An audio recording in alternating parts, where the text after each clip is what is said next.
Welcome back to Damn Right I Got the Blues on RMU Radio. I'm your host, Don Luisi, and right now I have a very special guest on the telephone. After spending more than 60 years performing gospel, R&B, soul, and blues everywhere from the Chitlin Circuit to the Apollo Theater and to Europe, Japan, and beyond, Benny Turner has shared his life story in his new biography, Survivor, the Benny Turner Story. The book is available on hardcover and ebook versions beginning July 8th of 2017 this year.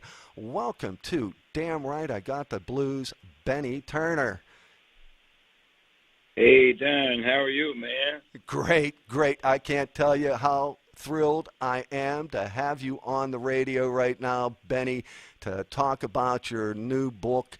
And I really appreciate you taking some time. I know you got a whirlwind tour going on down in Austin right now and doing a lot of stuff. So again, I really, really appreciate you taking the time.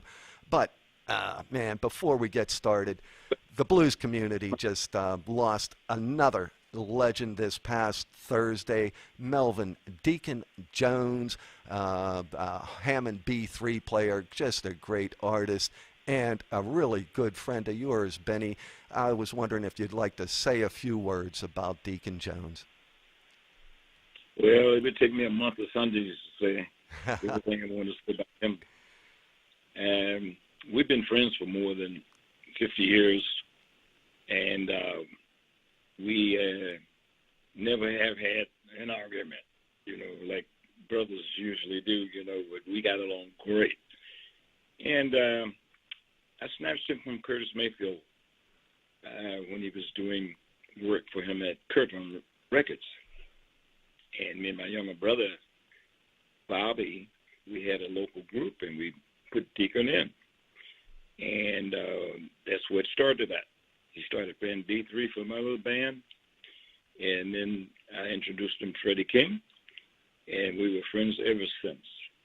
And he was supposed to play with me here at Anton's on Saturday night, and of course he didn't make it, but I was fortunate enough to visit him in L.A. a few days before he passed away, and we had some really good talks, and we reminisced and talked about Freddie King, and we were singing. I started singing a song that Freddie used to sing, you're the one I always have, I always love.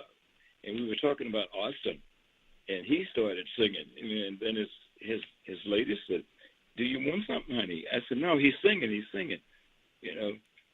And that's the way he was. Well, I tell you, oh, sorry, Benny. I was just going to say, that's probably a memory you're going to cherish for a long, long time, man, I'll tell you. Yes. That's something. So, yeah, sorry to hear that, and my condolences, Benny. It's another tough one to lose, man. That's for sure. So, sure is. Yeah. All right. Well, on a lighter note, let's get right back. Let's get back to some nice news instead of that. That's a tough one, Benny. Anyway. Hopefully I have some college listeners that aren't that familiar with your background, Benny, so maybe we can just do a little short introduction, a little background, a bio about yourself, get some, maybe some of my new listeners familiar with you. Okay. Yeah, go right ahead, Benny. Oh, I started singing actually gospel, and was introduced to a group by the name of the Kindness Shepherds, and became their guitar player. And later on, my brother, he had a bass player by the name of Robert Elam, and he started getting lazy. He didn't want to show up for whatever reason, and Freddie came and got me. He said, hey, man, come on and play with me. I said, I don't know how to play bass, He said, it's easy, come on. And then I started with him, I learned how to play the Fender bass. And then Freddie got his hits. And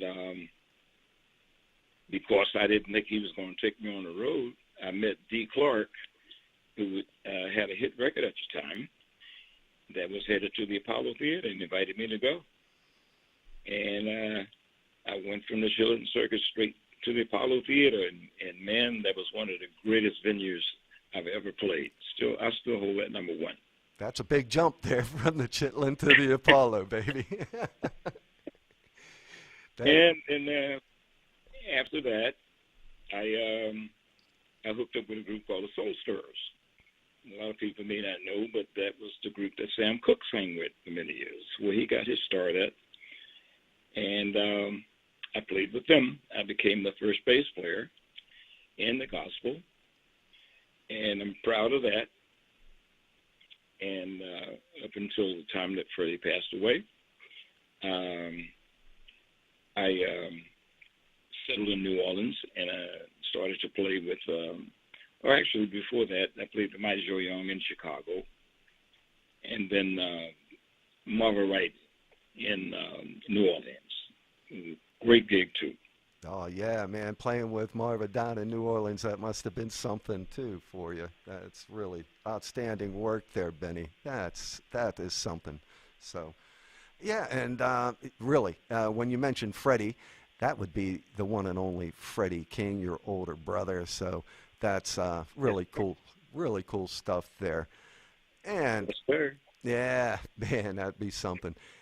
And I'd just like to, before we get started, I can, that little background, I can get a good glimpse and to see why there's so much history in you and your family. I'm just glad you decided to put a book out. And before we get started, I forgot to welcome your manager, Sally Bankston's in there with you on the telephone. Hi, Sally. Glad you could make it. Hi, Don. Thanks so much for having me. Oh, you're welcome, and thanks for your work on getting Benny in for the interview. So, again, I could see why we wanted to do a book. Your story is just really, it was just, couldn't put the book down when I was reading it. So let's talk about putting the book together. I mean, things like finding a publisher. You're working with a great author, Bill Dahl. Folks in the blues community are very familiar with him. Just talk a little bit about how you found a publisher, working with Bill, just putting that whole thing together. It had to be really crazy getting it all together. Well, we started to put this boy in motion, and I had been playing around with writing a book for years, and met Sally, and she actually, got behind me and pushed me into doing it. And she actually is the publisher, which I lucked out there. Mm-hmm. And I met Bill. He reviewed Journey and said it was one of the best contemporary blues releases in 2014. And he also did some work on Freddie King's box set. Mm-hmm. And he's just a real intelligent guy, And he was another one that, got me, up to do this book. And the rest is history. Yeah, well, and again, Sally, he's your company, NOLA Blue. Really nice putting that book out together and getting it all together for Benny. And really, I can't say enough nice things about it. And the reviews that are coming in have been really nice too. So that's got to make you feel good. Absolutely. Thank you. It was a labor of love, for sure, and a once-in-a-lifetime opportunity to be able to visit Gilmer, Texas, and Chicago, and, get a first-hand tour and learning all about it directly from Benny himself. I mean, really, you don't get an experience like that every day. Well, that's what it felt like to me when I was reading it. The Chicago part was like a history of the Chicago blues at that time, which was really, really cool. So, again, that I enjoyed that. That was nice. So, Benny, talk about growing up in Gilmer, Texas. Some of those stories of you and your older brother Freddie just playing as kids, I enjoyed. I really did. It was nice. So if you want to go into a little bit about growing up in Texas like that, please do.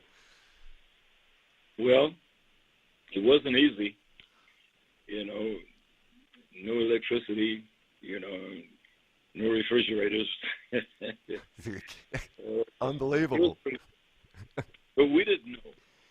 We didn't know how hard we had it until we moved to Chicago. And we discovered lights, electric lights, ice boxes that made ice, you know, bathrooms in the house. You know, then we look back and say, man, we had it pretty tough in Texas, huh? Yeah, we sure did. But we didn't know. Freddie and I had fun. We'd run home from school, get on to, you know, listen to the radio. And that was, from the radio, that was a little show called In the Groove. And we could only catch about 15 minutes of it. And we listened to Charles Brown and Louis Jordan and Hank Williams. Those guys were our favorites, you know. And eventually, after a fire destroyed our house, we moved to Gilmer. And my dad hooked Freddie up with his boss that had a guitar. And he had Freddie come down and made Freddie work for it. Yeah, and I was right there with him. We both worked for that guitar. Yeah, it was a pretty nasty job, you know, to look back on it. But then we didn't care, you know. You know, lay the hides out, put the salt on the hides, rub the salt, and fold the hides and stack them in the corner, you know. Mm-hmm. And we did that. And we got that guitar, and Freddie would not let me touch that guitar. Yeah, it's older brothers like that, huh? As soon as he leave, I'd go get the guitar, you know. And then when he come back, it would be resting in it right where he left it at, you know. Mm-hmm. We never knew I love it. I love it. Oh man, that must have been something, man. Yeah, that like, sneaking around and trying to get it done with nobody knowing, huh? Oh, sorry. Anyway, talk about the influence your move to Chicago had on you and your music career. Maybe mention some of the bands that you played with once you got into Chicago and started getting really into the music scene there. Mm-hmm. Well, it really started. I'd have to say I had a lot of fun before I even started to play with Freddie, you know. And but once I started to play with him at the Squeeze Club, I started to meet these fine musicians like Muddy Waters, M.T. Murphy, you know, Earl Hooker, and Magic Sam. We're talking about the real players, you know. Yeah, the originals. Yes, sir. And before I even started, you know, I was still in school. Freddie came and picked me up, and he said, "Come on, go with me," you know. And he took me to the projects in Chicago. And I walked in the door, and there was Willie Dixon and Howlin' Wolf, Hubert Sumner, you know, and they was rehearsing for a spoonful session. And they counted that thing off, and I said, man, I want to be a blues musician. You know, and Willie Dixon was hitting that bass. I was sitting right by Willie Dixon, you know. And Wolf started, could still spoonful was. You know, when it started, you know, I said, this is what I want to do. This is what I want to do, you know. Yeah, it hit you. It hit you, man. Yeah. And that's it. I love it. I love those. That's a great story, man. That is a great story. What about some of the other bands you played with when you were in Chicago? Other than Freddie, you did a lot of, like you said, gospel. You're the first bass player in a gospel group, the Soul Stirrers. Man, that's amazing. I mean, you moved around. You did a lot of stuff there too, besides just playing with Freddie. Yes, I played with Bobby King. A lot of people don't know about him. Mighty Joe Young. I'm very proud of Mighty Joe because when Freddie passed away, I went into a deep depression, and Mighty Joe was responsible for getting me back and getting me interested in music again. Because man, I sunk really low when I lost Freddie. Yeah. And at that time, Mighty Joe was like he was one of the kings of the guitar players out in Chicago at that point in time, wasn't he? Yeah, he was doing good. Yeah. He used to be a rhythm guitar player for Otis Rush. Okay. Yeah. That's That's why I met him. yeah. And of course, I played with Little Walter. I'm very proud to say that. I love Little Walter. I loved him, you know. And a lot of the guys say, "Man, you ain't gonna pick Walter up. Walter crazy." So, man, I love Walter. It's my car. It's my car. You got to ride with me. So, I'm gonna pick up Walter. That's that's cool. I love it. I love it. Oh man, Benny, you touched on your relationship with Freddie, your brother. Um, Maybe go into a little bit more detail about your relationship with Freddie and the effect his death had on you. Like you said, it put you in a real deep funk at the time, but you know, in the book you state you and Freddie were best friends through growing up and everything like that. So, yeah, just a little more about your relationship with Freddie.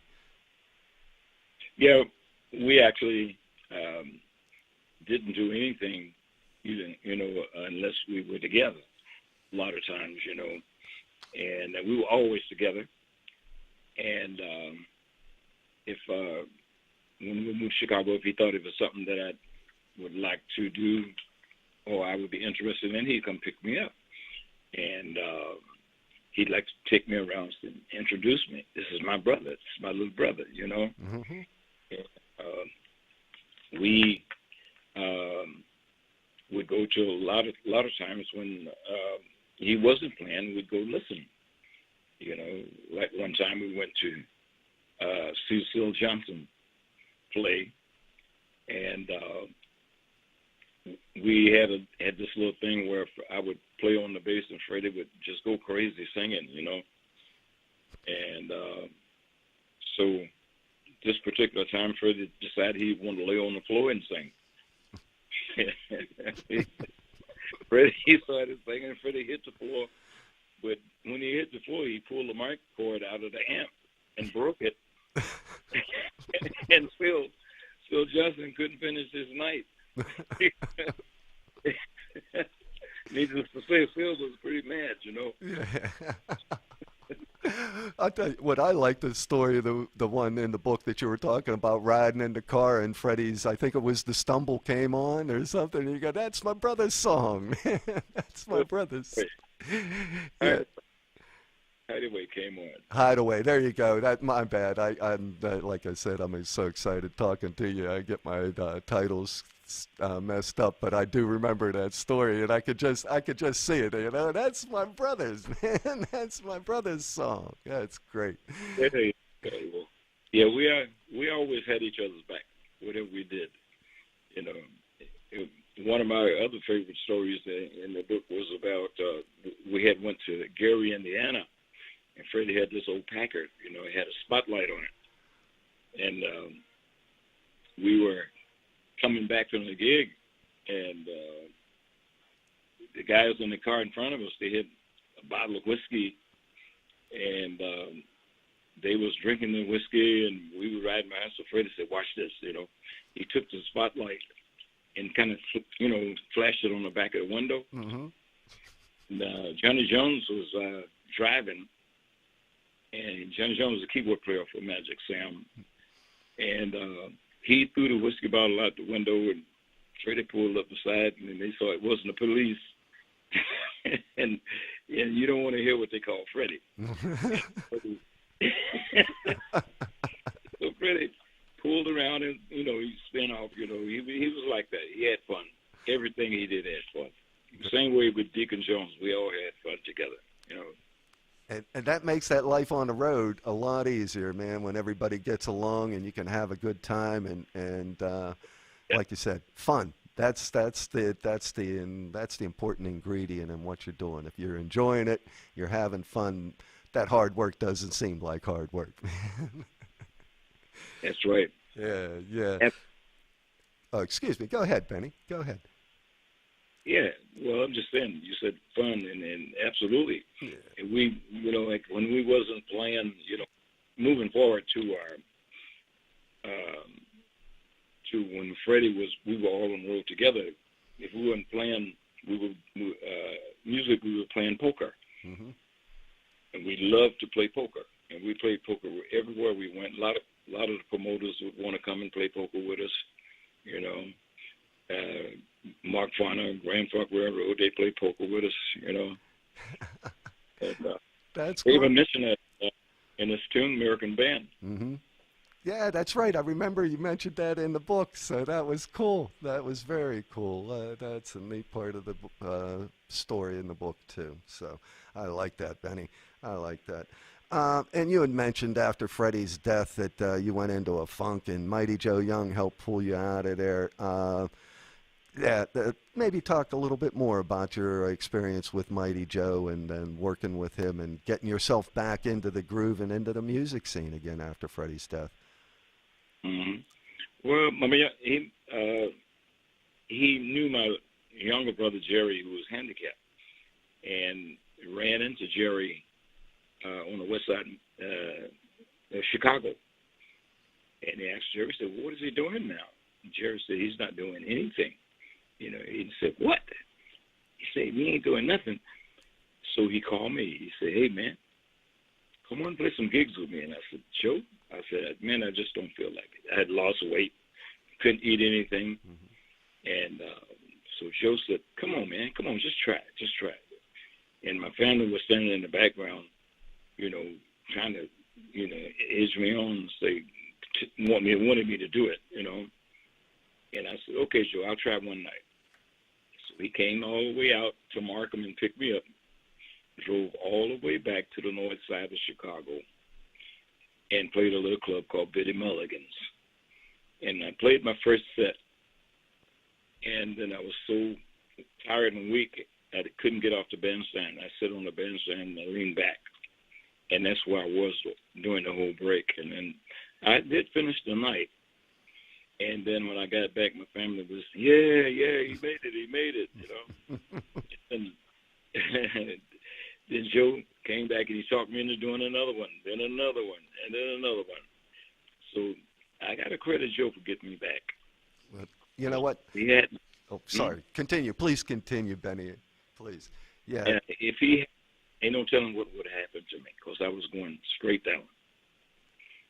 I was just going to say it's good to have people like that see you and know that you need a little bit of you need a little, not a kick, but you know, you need a little push, man. Get yourself back up and into it, man. And they stay with you, and those are friends, man. That's what friends are for, man. That's what it's all about. And I tell you what, Mighty Joe was after he taken care of me, I took care of him, and we were together for 8 years. And when he got sick, he would come down to New Orleans and he would visit me on my birthday every year. He would drive down. And his wife, when he passed away, his wife said, you know, then a day passed that Joe didn't mention your name, not one, you know, at least one time. It did no day pass without having mentioned your name one time, you know. He really loved me, yeah, and I loved him. That's something, Benny. That's really cool. Well, we talked about a favorite story from the book you mentioned, so that's pretty good. Talk about your last chapter of the book. You talk about your 2014 album release, Journey. I'd like to go and talk about that a little bit. That was released for your 75th birthday, wasn't it? Yes, sir. Ah, cool. And then the album, the song "Breaking News," that was a finalist for the 2015 International Songwriting Competition Blues category. Again, very cool stuff, and a very well-received CD. Do you want to talk a little bit about that? Again, you had you had a tribute to your mother, My Mother's Blues. You had a tribute to your uncle, My Uncle's Blues in there. Some really cool stuff on that album. Yeah. Journey is like my favorite. There's some really cool songs on there. You know, I probably would like to re-release it, you know, later on. Mm-hmm. You know, after things get, you know, better, you know. And My Mother's Blues, she taught me and Freddie, and she had 4 brothers that played also. And her style of playing is what I play today. You know, that's when I pick up the guitar, that's what I play, just like she played, and that's why I decided to do that.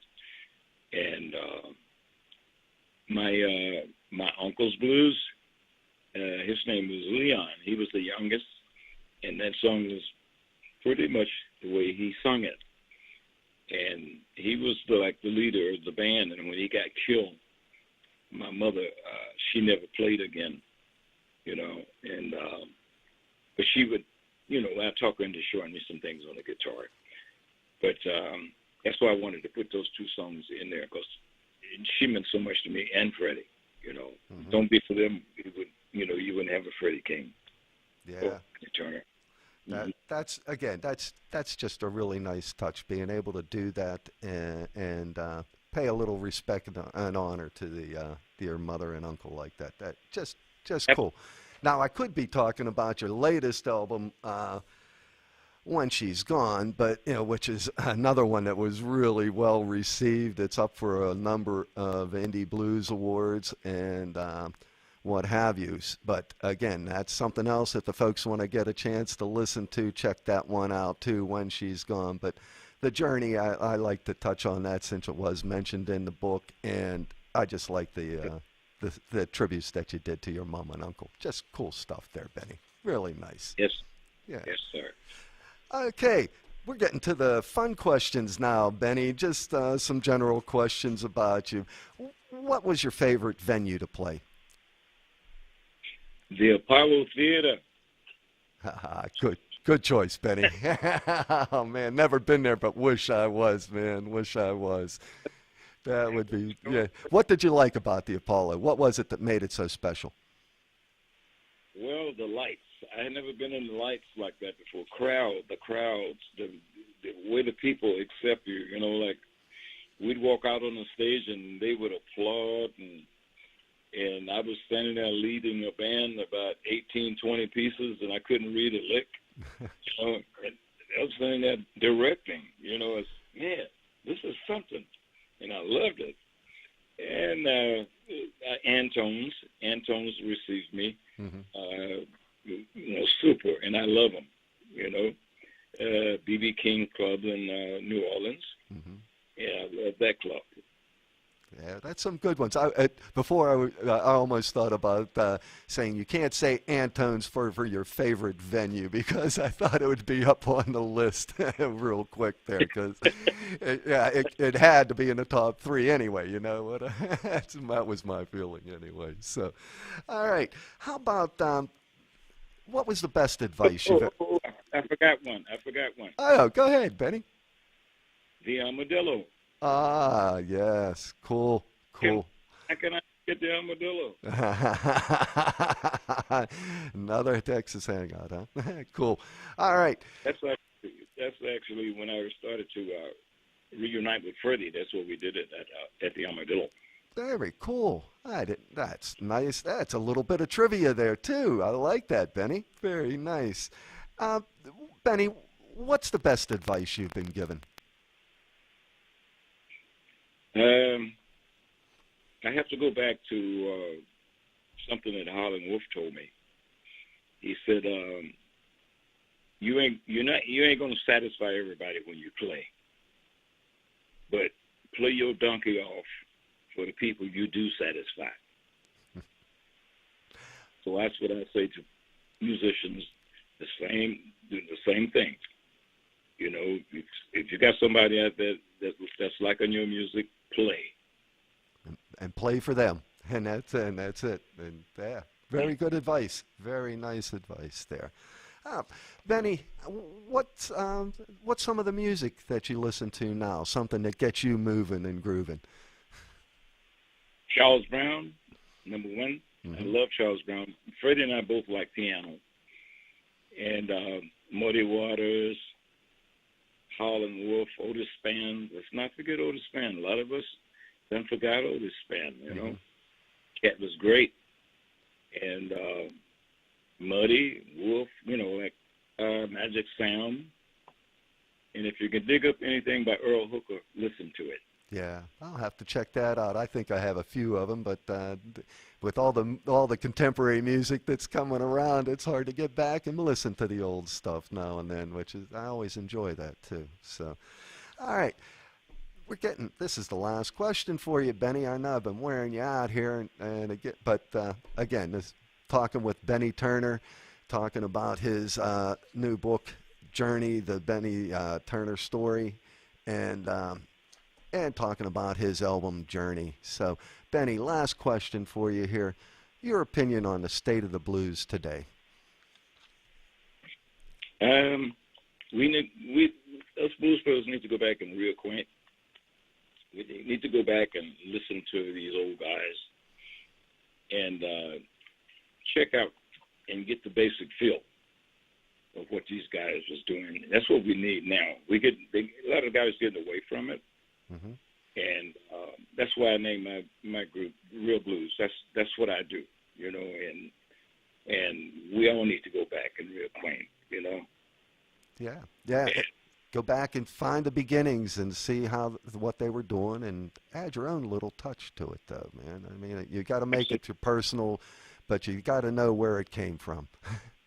Mm-hmm. Yeah, I had some pretty fine musicians at Antone's this week, you know.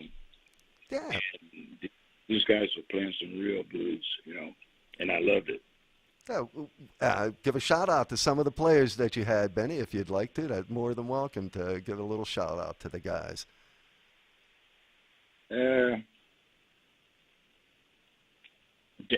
O'Brien. Oh, I know Derek. I'm familiar with his work. Yeah, Antones. Again, can't beat that, man. Carl Weathersby. Man, yeah. Two all-stars right there, Benny. That's pretty good, man. You got a great start, man. That's really cool. Bob Margolin. Mm-hmm. Fine player. Bob. Yeah, Bob's really, and he's another one that's keeping the blues alive, you know. He knows how the old guys did it, and he continues on that road. Mm-hmm. Lavelle White, she was there. Mm-hmm. She definitely has her own thing, you know. Mm-hmm. She has good feel. All right. Well, that's cool. That's just a great lineup of artists that you had with you at Antone's. So, again, we're talking with Benny Turner and talking about his latest book, Journey, the Benny Turner story. Benny, if you want to let everyone know how to get a hold of the book, where it's available, and everything like that, and please let everyone know how they can get a copy of your book. BennyTurner.com, Barnes & Noble, Amazon.com. Oh, great. So it's available at the usual places. So go out and get yourself a copy. I don't think you'll be disappointed. It was a really good read, really easy to read through too also, man. It just flowed very nice, Benny. It's a really nice work you did there. So, all right. Just want to say thank you, Benny and Sally, for being on the radio with me today. I really appreciate you taking the time to talk about your book, talk about the blues in general. A lot of insight, too, Benny. I really appreciate it. Oh, it's my pleasure. Again, man. Oh, hi, Sally. Hi, I'm sorry. I was just going to say, and thank you for being top of the list here. First interview on the book. That's exciting. Oh, it is. I told you beforehand, and I don't know if you've heard it during the broadcast, but I'm nervous as all get out. Because again, I'm just thrilled to have you guys on with me. It's might be like pretty close, I think, to the highlight of the radio show so far. Oh, wonderful. Wonderful. All right. So thanks again. Oh, go ahead, Benny. Say cheers. I'd like to say cheers to Deacon Jones. Yes, again, R.I.P. Deacon Jones, great player, man, great player. So once again, thank you, Benny Turner. Thank you, Sally. Appreciate you guys being on with me on the radio. You're welcome. Talk to you later. All right. All right. Take care, everyone.